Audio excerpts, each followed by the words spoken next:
Oxygen भरी थी और एमआरआई मशीन में बहुत तेज टकराव हुआ और ऑक्सीजन सिलेंडर फट गया। उससे लिक्विड ऑक्सीजन बहने लगी जो राजेश के शरीर के अंदर चली गई। उसे तुरंत इमरजेंसी रूम में ले जाया गया, लेकिन 10 मिनट बाद उसकी मृत्यु हो गई। इस घटना के बाद लापरवाही के लिए उस हॉस्पिटल पर केसेस हुए और मुआवजा दिया गया। एमआरआई का हादसा नंबर 4, एमआरआई और बंदूकें।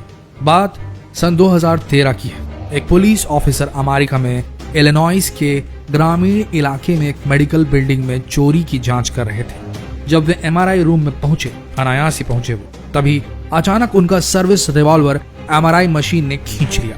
काफी कोशिशों के बाद भी उस रिवॉल्वर को नहीं निकाला जा सका। उसे तभी निकाला जा सका जब उस मशीन के निर्माता को संपर्क किया गया। 2013 में हुई पुलिस अफसर के साथ ये घटना पहली नहीं थी। 2009 में भी इसी तरह की घटना हुई थी। एक अफसर अपनी मां से मिलने के लिए एमआरआई रूम गए थे, तभी उनकी रिवॉल्वर भी एमआरआई मशीन द्वारा खींच ली गई थी। इस घटना में उनका हाथ भी फंस गया था, लेकिन वो किसी तरह अपने हाथ को निकाल पाए थे, लेकिन उनका हथियार कई घंटों तक वहीं फंसा रह गया था। इसी तरह 2006 में न्यूयॉर्क में एक पुलिस ऑफिसर के साथ एक घटना घटी थी।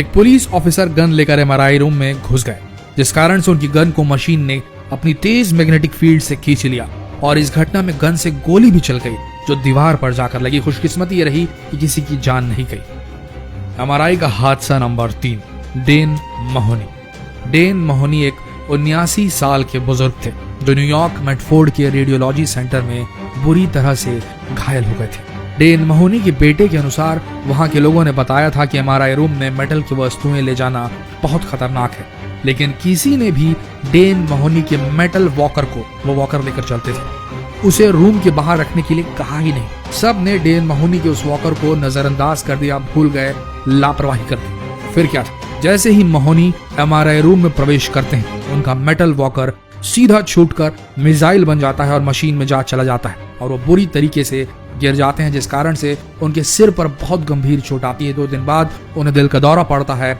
और ठीक 2 महीने बाद उनकी मृत्यु हो जाती है। बाद में महोनी के परिवार को उस हॉस्पिटल द्वारा मुआवजा दिया जाता है। एमआरआई का हादसा नंबर 2, माइकल कोलंबिनी। यह घटना 2001 में न्यूयॉर्क शहर के वेस्ट चेस्टर मेडिकल सेंटर में घटी।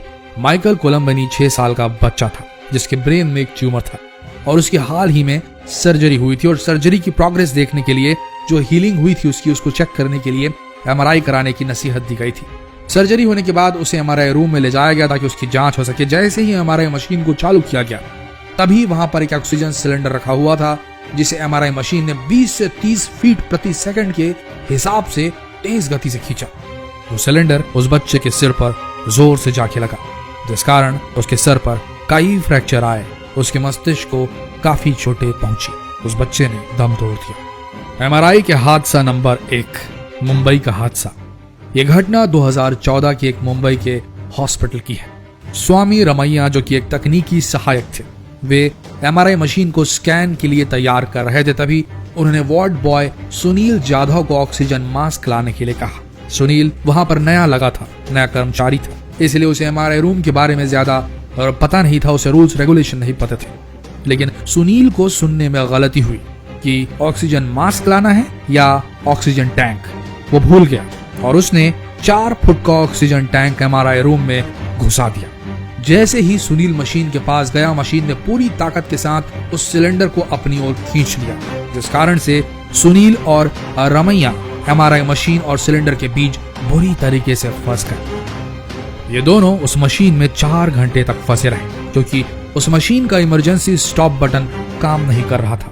इस घटना में जाधव के कंधे फ्रैक्चर हुए और रमैया की किडनी डैमेज हो गई और इंटरनल ब्लीडिंग शुरू हो गई। वहां के लोगों ने बताया कि उस सिलेंडर को निकालने के लिए रस्सियों का सहारा भी लिया गया, लेकिन जब तक उस मशीन के टेक्नीशियन नहीं आए तब तक उसे निकाला नहीं जा सका। बाद में उन दोनों का इलाज उसी अस्पताल में हुआ और उन्हें मुआवजा भी दिया गया।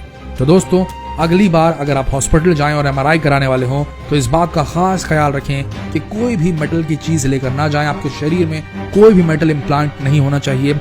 एमआरआई सेफ मटेरियल से जो इम्प्लांट होंगे वही सेफ रहेंगे, अन्यथा नहीं। इस बात का खास ख्याल रखें। जितना हो सके इस वीडियो को शेयर करें, फेसबुक पर शेयर करें, व्हाट्सएप पर शेयर करें।